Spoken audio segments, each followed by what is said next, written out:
বর্তমানে বাংলাদেশ দলে 2 ফরম্যাটের ক্যাপ্টেন নাজমুল শান্ত ছিলেন, 3 ফরম্যাটে কিন্তু লিটন দায়িত্ব নিয়েছেন। নাজমুল শান্তকে প্রশ্ন করা হয়, আপনি তো অনেকের অধিনায়কত্বে খেলেছেন, মুশফিক, মাশরাফি, সাকিব, তামিম, এমনকি লিটনের অধিনায়কত্বেও। অধিনায়ক হিসেবে তাদের এমন কোনো গুণ চোখে পড়েছে কিনা যা আপনি নিজের মধ্যে নিতে চেয়েছেন? নাজমুল শান্ত বলেন, মাশরাফি ভাইকে দিয়ে যদি শুরু করি, ওনার মধ্যে বিশ্বাসটা ছিল খুব বেশি।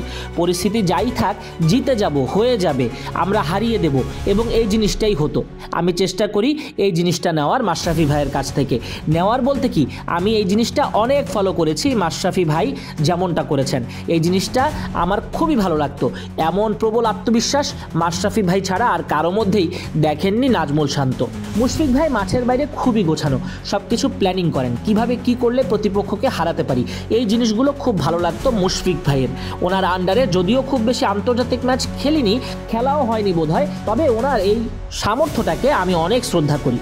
সাকিব ভাইয়ের মূল যে জিনিসটা, খুবই এগ্রেসিভ ক্যাপ্টেন, খুবই এগ্রেসিভ অধিনায়ক, মাঠে সিদ্ধান্তের ক্ষেত্রে খুব ক্লিয়ার এবং খুবই অ্যাটাকিং ক্যাপ্টেন আমাদের সাকিব আল হাসান। তামিম ভাইয়ের কথা যদি বলেন, উনি প্লেয়ারদের প্রতি খুব কেয়ারিং, প্লেয়ারদের পুরো দলটাকে মোটিভেট করে বোঝাতে পারতেন আমরা দল হিসেবে কোথায় যেতে চাই, সবাইকে সমান প্রায়োরিটি দেওয়ার চেষ্টা করতেন তামিম ইকবাল, যেটা কিনা একজন অধিনায়কের জন্য খুব কঠিন, কিন্তু তামিম ভাই সবসময় চেষ্টা করতেন। একটা উদাহরণ দেই, গত বিপিএলে আমার ম্যাচ খেলার সুযোগ হচ্ছিল না, আমি তাই আগে প্র্যাকটিসে যেতাম। একদিন প্র্যাকটিসে থ্রোয়ারের বল আমার মাথায় লাগার পর মাথা ব্যথা করছিল বলে আমাকে মেডিকেল রুমে অবজারভেশনের জন্য রেখে দিয়েছিল। আমি চোখ বন্ধ করে শুয়েছিলাম। উনি মাঠে ঢুকে এই ঘটনা শুনে সোজা মেডিকেল রুমে গিয়ে আমার খোঁজ খবর নিলেন। ওই দিন আমাদের গুরুত্বপূর্ণ খেলা ছিল, তারপরও উনি এসে ভালো মতো আমার খোঁজ খবর নিয়ে একেবারে যতটুকু সম্ভব টেক কেয়ার করে তারপর মাঠে খেলার মধ্যে ঢুকেছেন। এটা আমার জন্য খুবই ভালো লাগার একটা ব্যাপার ছিল। শেখার কথা যদি বলেন, অনেক কিছু শিখেছিও, যে আমি অধিনায়ক তার মানে আমার অনেক দায়িত্ব, শুধু মাঠের ভেতরে না, বাইরেও। এই জিনিসটা সারা জীবন মনে থাকবে। তামিম ভাইয়ের এই বিষয়টা অন্যরকম, সবার চেয়ে আলাদা। অধিনায়ক হিসেবে নাম্বার 1 নাজমুল হোসেন শান্ত বরাবরই বলে দিলেন, সাকিব আল হাসান নাম্বার 1 ক্যাপ্টেন। কারণ নিজে সবসময় অ্যাটাকিং চিন্তাভাবনা পছন্দ করি, সাকিব ভাইও এগ্রেসিভ লোক, এগ্রেসিভ চিন্তা করে, জেতার জন্য ঝুঁকি নিতে পছন্দ করেন। আমি ওনার অধিনায়কত্ব খুব এনজয় করেছি। সাফল্যের দিক থেকে মাশরাফি ভাই ওনার অনেক উপরে, কিন্তু আমার সাকিব ভাইয়ের চিন্তাভাবনা অনেক ভালো লাগতো। আর বাংলাদেশের বাইরে নাজমুল হোসেন শান্ত সবচেয়ে পছন্দের অধিনায়ক মহেন্দ্র সিং ধোনি। ধোনির ডিসিশন মেকিং প্রসেস, ওর যত ইন্টারভিউ দেখেছি সবগুলোতেই একটা কথা বলেছে, ও প্রসেসে বিশ্বাসী।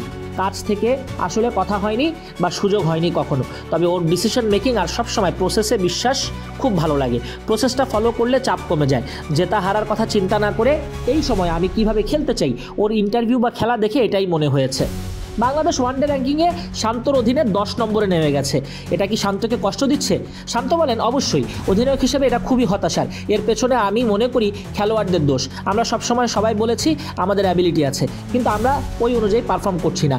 অধিনায়ক হিসেবে আমি এই দায়িত্বটা নিচ্ছি যে আমরা ভালো ক্রিকেট খেলিনি। কেন খেলিনি? তার অনেক কারণ। প্লেয়াররা ভালো না খেললে অনেক সময় আমরা ফ্যাসিলিটিসের কথা বলি, কিন্তু দিন শেষে খেলোয়াড়রা যে ফ্যাসিলিটিস পাবে তার মধ্যেই সেরা খেলাটা খেলতে হবে। ওয়ানডেতে আমরা অনেক দিন ধরে ভালো ক্রিকেট খেলছি, আমাদের ভালো টুর্নামেন্ট হয়, সব মিলিয়ে আমার মনে হয় আমরা সামর্থ্য অনুযায়ী খেলতে পারিনি। পাশাপাশি এটাও সত্য, বেশ কিছু নতুন খেলোয়াড় এসেছে, আমি আশা করব কিছু সময়ের মধ্যে এটা পরিবর্তন হয়ে যাবে। বাংলাদেশ দল কি একটা ট্রানজিশনের মধ্যে দিয়ে যাচ্ছে? শান্ত এটা বিশ্বাস করেন না, বলেন, আমি আসলে এই ট্রানজিশনে বিশ্বাসী না। দিন শেষে অবশ্যই নতুন খেলোয়াড় আসবে, তাদের জন্য হয়তো সময় লাগবে, কিন্তু সবার যদি স্কিল থাকে, ওই ধরনের প্রস্তুতি যদি নেই, ওই ধরনের ফ্যাসিলিটিস যদি আমরা পাই, প্লেয়াররা যদি ওভাবে মেহনত করে, তাহলে আসলে ট্রানজিশন বলে কিছু নেই।